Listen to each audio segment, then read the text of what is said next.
If I gave you the choice to either buy 30 Lamborghinis or help save the lives of 10,000 people in 1 year, which would you choose? 3, 2, 1. We decided to do this. Cue the epic highlight reel of the year. We started this mission in Khayelitsha, South Africa, where we found an orphanage that was in desperate need of our help because it was at risk of being closed down. They started back then. I saved more than 5,330 children. Those children would be dead. But we keep on opening the doors, knowing that maybe someone will come to our rescue. Like Peace Philanthropy. So we spent the next 6 months working tirelessly by rebuilding 12 new homes with an ongoing supply of fresh food, as well as a brand new playground. While the orphanage was being built, we began our next project where we gave away 20,000 pairs of shoes to kids in Africa. Peace Philanthropy, what you have done here at my school is absolutely amazing.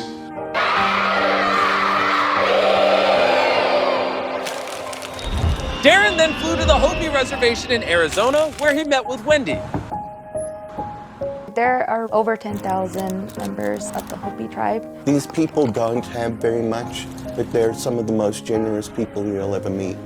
The Hopi tribe is situated hundreds of miles away from the closest quality clothing and food stores, which is bad because the winters here get freezing cold, and they need all the help they can get to stay warm and put food on the table. When we realized just how difficult it was for them to get access to these basic necessities, we decided to donate over $2.7 million of clothing. It was amazing. Our kids, our people are just so happy. Thank you, Mr. Beast. We then found out that there is an abnormally high number of amputees throughout Cambodia. So we partnered with Exceed Worldwide to give away 2,000 prosthetic limbs. What we've experienced is that it's so much more than a limb. We're giving back people their independence, but most important, I realize that we're giving them back their dignity and their self-esteem. I really thank you. Darren and Dan then flew to a remote island in Colombia where they capsized a boat and fell in a river filled with crocodiles. While they were there, they built a solar grid, which gave the island electricity and Wi-Fi for the first time, which will give the kids on the island the ability to access education online. We also built a bakery to empower the women in this community, which from day one was a hit. We then traveled to Kenya, where fresh drinking water is extremely scarce. I am a father of 6 children, and I want to be the best father of all.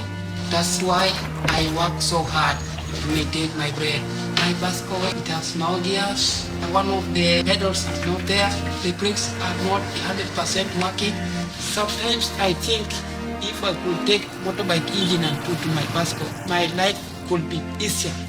So with the help of electric e-bikes, we were able to provide Mr. Baraza and 1,000 other people with free electric bicycles. We have made work easier. It's so easy to ride. Darren and Dan then traveled to the Cure Children's Hospital in the Philippines, where we were able to provide 160 kids with life-changing surgeries. This little girl has just got her cast off and she's learning to walk for the first time ever with her straight legs.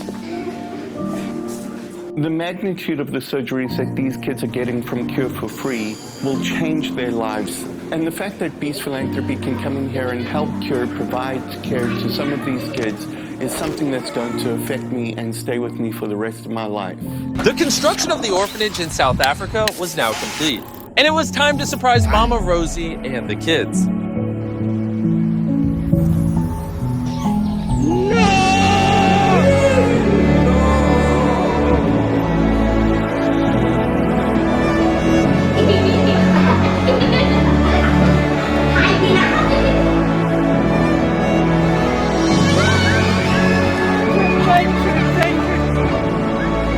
Mama Rosie also told us about a boy named Yam Keely, who left the orphanage 14 years ago with the dreams of becoming a musician. However, he was struggling to make money and practice his craft while working full-time at the airport. It kills me knowing that I'm doing something that I'm not into, and there is something that I want to do that I really love, but I cannot do it. So we decided to surprise Yamkele with a brand new top-of-the-range acoustic guitar, as well as award him a full scholarship to the best music school in the country. See you in a year. The team then flew to Thailand, a country with over 2 million stray and disabled dogs, to meet with Michael and help him rescue as many dogs as possible, where we helped thousands of dogs run for the very first time.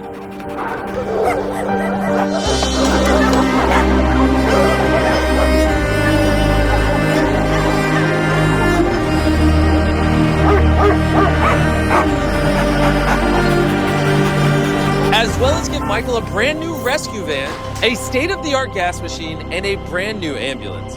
Really happy. ขอบคุณมากครับ Darren then received this video from a TikToker named Dora Muno. This philanthropy, please help me save our village. Our kids need you. So Darren immediately flew to Dora's sanctuary in Zambia, which had absolutely no electricity and is located in a dangerous area with high rates of domestic violence. It became evident that the lack of electricity was holding them back and severely curtailing Dora's ability to help develop this village to what its potential could be. Having to wake up thinking, what will these kids eat? That is still very difficult to do each and every day. So we came up with a plan to use the direct sunlight and scorching heat to our advantage by installing a massive solar grid that will provide electricity to the entire village.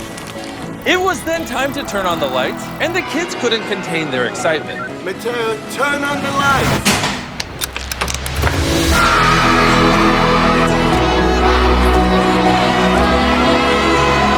And we have lights! We then found out about a college kid in Philadelphia that is rescuing thousands of pounds of food every month because of his school meal swipes. I originally started just as a student with leftover meal swipes in my dining account, and I realized as I was getting close to the end of the term, I have 50 meals left that I know I'm not going to be able to use, and I just had a pit in my stomach thinking about all of those meals going to waste. So Darren flew there to meet him and help expand his operation to a national scale. After witnessing everything that Evan had done to help this community, it didn't take but an hour to know that we had committed to partnering with Sharing Access to help them achieve their goal of feeding as many people as possible. And with our help, Sharing Access, we're able to open an operation at Hunts Point Produce Market, the largest produce market in the world in New York City, and that operation is going to be 3 times larger than the one that we have in Philly.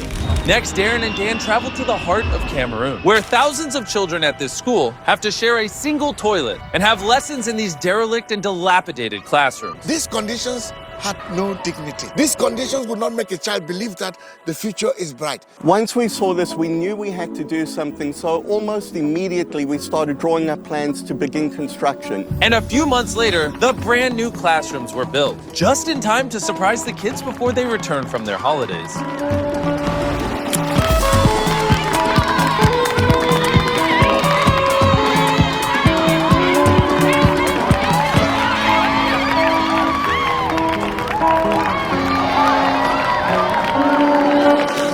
Lastly, we flew to Nepal for a secret project that will be revealed next year. But on that mission, Dan and Darren went to 21,000 feet high to Mount Everest to sign out this video where the altitude made Dan very loopy. Darren and I are at the highest point we've ever been together. It's been one hell of a year. You know, we've been working together just 1 year. And look where we are, on top of the world, literally and figuratively. And I wouldn't share this experience with anybody else, man. Send this to any billionaires you know and tell them to stop buying cars and instead help people.